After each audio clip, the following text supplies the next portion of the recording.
Assalamualaikum ji. Concept of modern physics, 6th edition, Arthur Weiser, chapter 13, elementary particle, problem 16. The hypercharge y of a particle is defined as the sum of strangeness and the baryon numbers.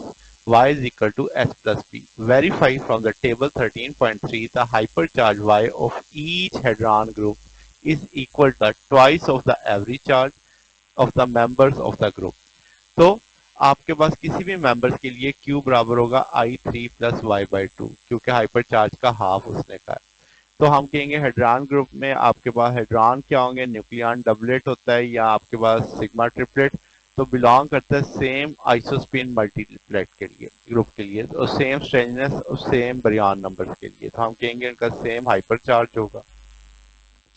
अब average charge की बात करें तो isospin multiplet के लिए हम कहेंगे जो थर्ड कंपोनेंट होगा आइसोस्पिन का I3 का रेंज करेगा -1 -i से पॉजिटिव i तक।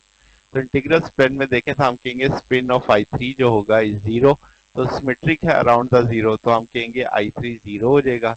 y बाई टू, तो यहाँ से y बराबर आ जाएगा 2q के, तो उस चीज का हमारे पास ये प्रूफ आ गया।